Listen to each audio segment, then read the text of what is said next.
Welcome to the Sunday Signal podcast. I am David Richards, and this is the audio version of my weekly newsletter on AI, business, and the future of Britain. This week is issue 43, and I have called it Capital Doesn't Lie. Last week I wrote about the handloom weavers of Yorkshire, about the pattern of skilled work being eaten by machines, about the slow squeeze. A lot of you wrote back, some of you pushed back. Developers telling me AI still hallucinates, lawyers reminding me it still needs supervision. Fair points, all of them. But this week the financial markets weighed in. And markets do not deal in opinions, they deal in capital, real money, real consequences. IBM fell 13% in a single trading session. Atlassian is down 73% over the past year. Block cut 40% of its workforce, and the market rewarded it with a 25% price surge. 3 stories, 1 signal. In today's episode, I'm going to walk you through what each of those signals actually means, share what we are seeing inside the Yorkshire AI Labs portfolio right now, and then give you the K-shaped framework for working out exactly which side of this transition you are currently on and what to do about it. This one matters. Let's get into it. The Sunday Signal, Capital Doesn't Lie. Issue number 43, The Sunday Signal, Sunday, 1st of March 2026. IBM fell 13%. Atlassian is down 73% over 52 weeks. Block cut 40% of its workforce and the market cheered. 3 signals, 1 direction. The bottom line, up front. Last week's issue, the loom, the layoff and the life raft, made the historical case. From Yorkshire's handloom weavers to the junior developers of 2026, the pattern was clear. Skilled work gets eaten by machines. The people in the middle convince themselves it is temporary. The response in my inbox was predictable. Developers telling me AI hallucinates. Lawyers explaining it still needs supervision. Professionals arguing it is not production ready. That may all be true, but when I want to know whether something is real, I do not start with opinions. I start with markets. Commentary is frictionless, capital is not. Financial markets are where pension funds, sovereign wealth, boards and institutions reprice assumptions with real money at stake. When billions are marked down in a single session, something structural has shifted. This week, 3 separate corporate stories told the same story. AI has stopped being a productivity narrative. It is becoming a cost narrative, and the market is confirming it. Part 1. The triple warning shot. IBM and the fragility of complexity. On Monday, February 23rd, 2026, IBM's shares fell roughly 13% in a single trading session, its worst single session fall in over 25 years. That is not a routine wobble, that is a repricing event. IBM's modern business is built heavily on consulting and legacy modernization. For decades, the complexity of COBOL estates inside banks and governments acted as a moat. Untangling 40 years of accumulated business logic required armies of specialists. That slowness was billable. Then Anthropic published analysis suggesting tools like Claude Code can automate significant portions of COBOL exploration and reverse engineering.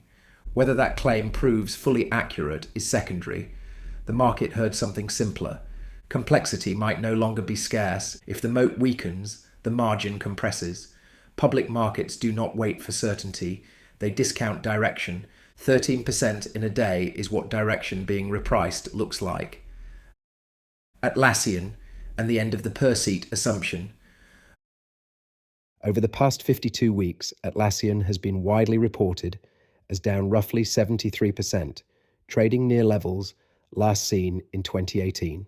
Strip away macro noise and a cleaner question emerges. Atlassian's model is built on seats. Seats track headcount. Headcount is the input. If AI increases output per engineer materially, companies need fewer engineers. If they need fewer engineers, they need fewer seats. When input shrinks structurally, revenue assumptions shift structurally. This is not about JIRA features. It is about labour intensity, and it matters beyond Atlassian.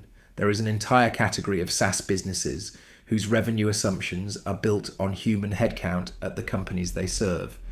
The per-seat pricing model that defined a generation of cloud businesses is being repriced in real time. The transition will be brutal for the companies caught in between. Block and the incentive structure. On Thursday, Jack Dorsey announced that Block would cut over 4,000 employees, roughly 40% of its workforce, explicitly linking the restructure to intelligence tools. The company is profitable, it is growing, no crisis, no failed product. Shares jumped roughly 25% in after-hours trading. That is not sentiment, that is capital signalling approval. Every board in the developed world just saw a case study, reduce headcount aggressively, attribute it to AI efficiency, get rewarded. The copycat cycle has begun. Part 2. This is how we now build at Yorkshire AI Labs. Let me be precise. This is not speculation about the future of software. This is how we now model and capitalize companies inside the Yorkshire AI Labs portfolio. 3 years ago, a new software venture followed a predictable structure. Core development squad of 6, UI and front-end another 6, QA and testing another 6, DevOps and release engineering another 6. 20 engineers before meaningful traction was considered normal. Investors expected it. Headcount signaled seriousness. Now we increasingly structure around one highly capable AI native engineer at the center of the build. One, not because we are cutting corners, because the economics have changed. Even in Yorkshire, a fully loaded engineer costs roughly £80,000 to £100,000 per year once salary, national insurance, pension, tooling and overhead are included. 20 engineers means £1.6 million to £2.5 million annual burn before product market fit. Under our current portfolio model, a single AI native engineer, properly tooled, can orchestrate generation, testing, documentation, deployment and integration work that previously required multiple squads. The cost base collapses, runway extends, dilution reduces, capital efficiency improves dramatically. That is not theoretical. It is how we are allocating capital today. A live portfolio example. A CTO in one of our portfolio companies recently needed to replicate a major bank integration environment, interfaces, error handling, rate limiting, latency behavior. Historically, that would have required weeks of structured engineering work. Using AI tooling, he generated a functioning mock banking environment in minutes. He reviewed it, validated it, and moved straight to live integration. 4 weeks became minutes, literally. When you see that inside your own portfolio, you understand why public markets are moving. The pattern across our portfolio.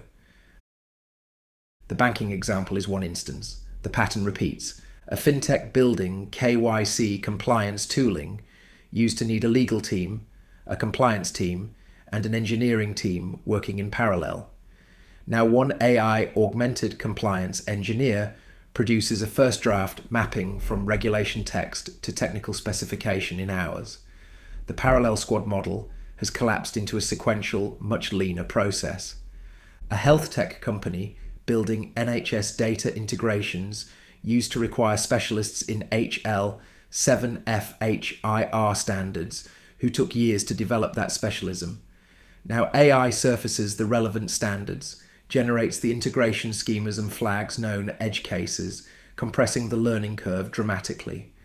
A B2B SaaS company building workflow automation used to need separate product research and engineering teams. Now a 2-person team does the work that previously required 10. This is what last week's issue called the slow squeeze. Wages under pressure first, status following. The profession reorganizing around fewer people. This week's 3 market signals are what the slow squeeze looks like when it hits a public market all at once. Part 3, the K-shape. Which side are you on? Understanding what is happening at the macro level is one thing. The more important question is what it means for the individual. Miles Deutscher has been writing about what he calls the K-shaped AI economy, one diverging trajectory where those who master AI compound their advantage, and another where those who do not are gradually managed out. A visualization circulating widely this week, a dot matrix attributed to Damien Player, CEO of Agent Integrator, puts the adoption split into stark relief. Each dot represents 3.2 million people. The full grid is 8.1 billion humans alive today. Of those 8.1 billion, approximately 84% have never meaningfully used AI. The revolution for most of the planet is still entirely abstract. Another 16% are free chatbot users, occasional, modest, competitive advantage thin and eroding. Approximately 0.3%, some 15 to 25 million people, pay for AI tools and are gaining genuine efficiency advantages. And at the absolute frontier, roughly 2 to 5 million people, 0.04% of humanity, are using coding scaffolds to build, deploying tools like Cursor, Bolt, or Claude Code to create their own applications, automations, and infrastructure. That last group is the red dot. The gap between the red dot and everyone else is widening at an accelerating rate. The four baskets. Deutscher maps individual AI capability into four levels. Basket 1, the basics, using AI for summaries, research, draft emails. Most people who use AI at all are here. It saves time. But as a competitive differentiator, it is rapidly approaching zero. If everyone can summarize a document with a chatbot, doing it with a chatbot confers no advantage. These skills are being commoditized in real time. Basket 2, the power user, advanced prompting, multi-step agentic workflows, automating sequences of work without manual intervention at each step. At this level, you genuinely do the work of 2 or 3 people. The efficiency gain is real, but the uncomfortable truth, you're still an employee, still trading time for money, still vulnerable to the next efficiency leap that makes your current toolkit look basic. Basket 3, the builder. This is where things change qualitatively. You're using coding scaffolds to create your own applications, your own automations, your own solutions to your own problems. You stop being a consumer of other people's software and start being a producer. You build tools that did not previously exist in hours rather than weeks. You are no longer dependent on the off-the-shelf tool market. You create bespoke capability at low cost. Basket 4, the master. AI native businesses, consulting, distribution. The connection between time spent and income earned is fully broken. You're building systems that operate without you. The IBM signal, viewed from basket 4, is not a threat. It is an opportunity. The COBOL modernization work that IBM charged armies of consultants to do is now available to a single AI native practitioner with the right tools and the right clients. Most professionals reading this are in baskets 1 or 2. The direction of travel matters more than the current position. The window to move up is narrowing, not closing, narrowing. The ladder is being pulled up. The entry-level roles that once trained professionals, the junior analyst, the graduate developer, the trainee paralegal, are the first to go.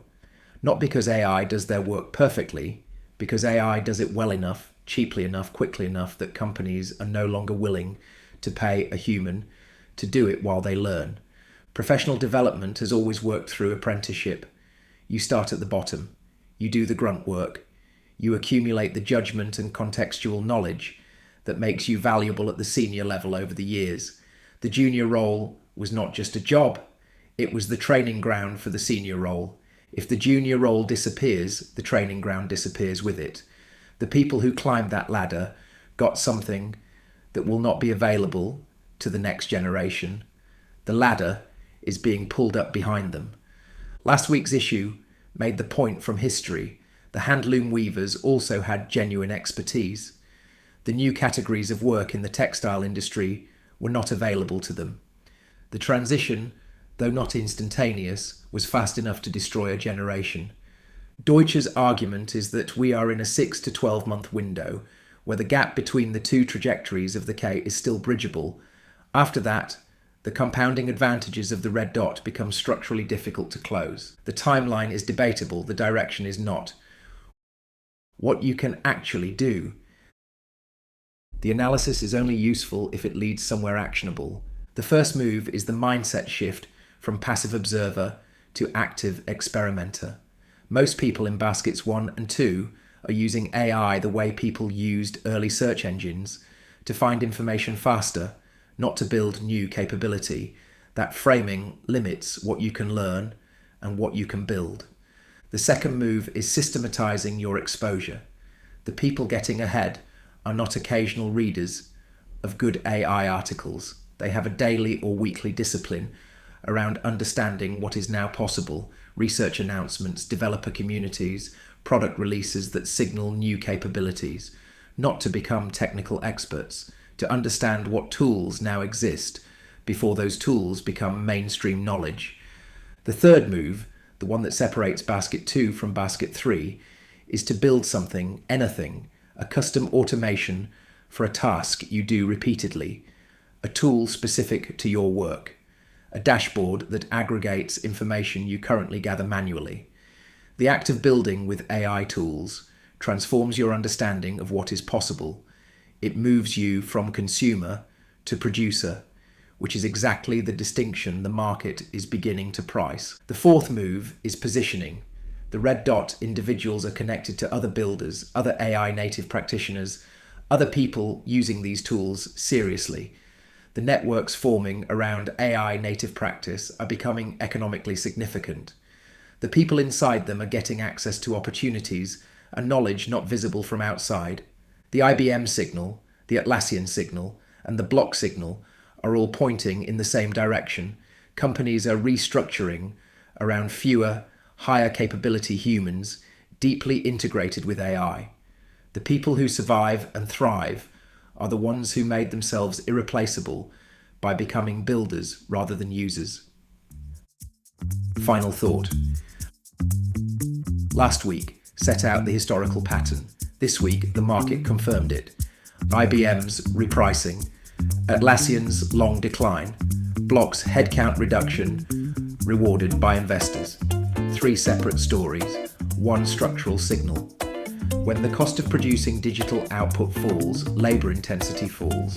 When labour intensity falls, margins shift. When margins shift, valuations move. The machine did not need to be perfect.